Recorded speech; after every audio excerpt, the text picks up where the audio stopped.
Now, somewhere in all of there is the former ambassador to the United States of America, is Joe Hocky, and he joins us now from the RNC. Good to see you, Joe. Thanks for your time. So first of all, JD, what are your thoughts? Well, he's got a great story, and that fits neatly in with the new Donald Trump. He comes from a broken family. His father abandoned him. His mother was addicted to drugs. He was raised by his grandparents who had very little money.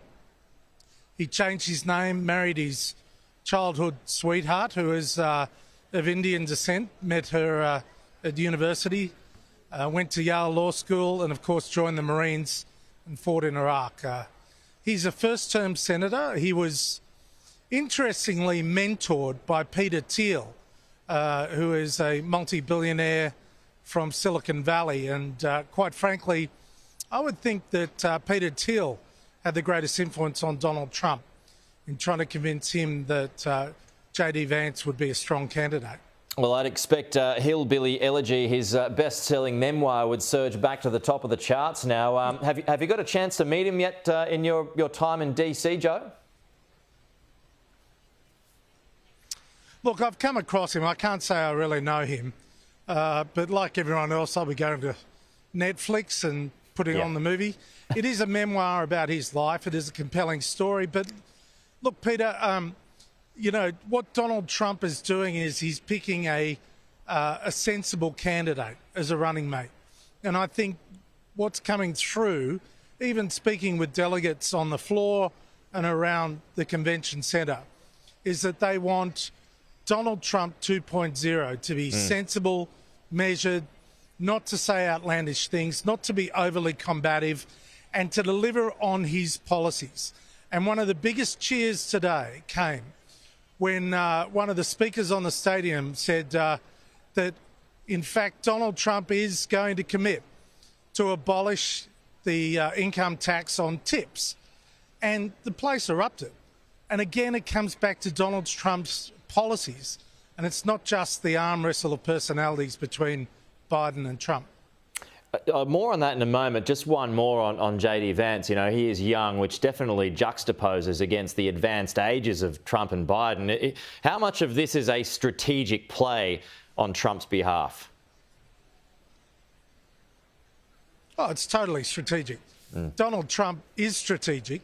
Bear in mind, he'll see Vance as young, and I've been saying it for some time now, that if Donald Trump's elected, the next 4 years are going to be like one long episode of The Apprentice. Donald Trump confirmed it today on social media. He said it's choosing his vice president's a bit like going down the path of The Apprentice. So whilst JD Vance might have an inside running to succeed Donald Trump, there'll be many other contenders. And the fact is, it's an awfully difficult job at the best of times, let alone working with Donald Trump, who, as we know, has very strong personal opinions, very strong views about policies, and can be unpredictable.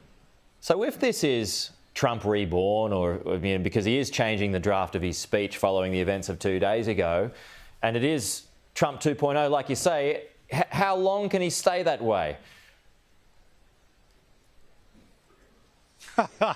That's a great question. No one knows.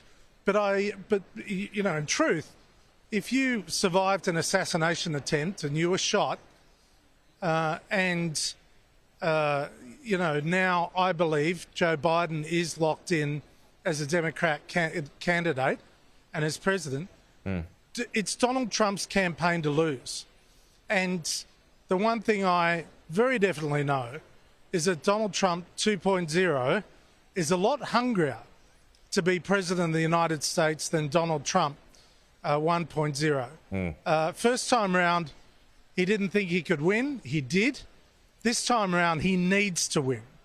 And that's because of a range of different factors.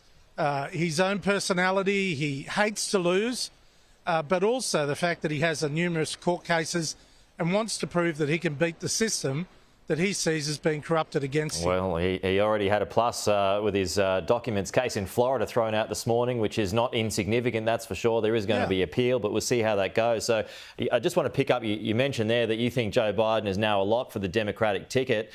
A lot of people talking about this now too, since the assassination attempt on Trump. Why do you think Joe Biden is now a lock? Well, it's not like Joe Biden to give up. He's never given up at any stage, at any point in his life, no matter how significant the adversity. Firstly, following the assassination attempt on Donald Trump, if Joe Biden resigns now, he looks as though he's resigning in fear. Yeah. And that's not Joe Biden, and that's not the candidate. The second thing is, until now, the issue dominating the campaign was Joe Biden's health.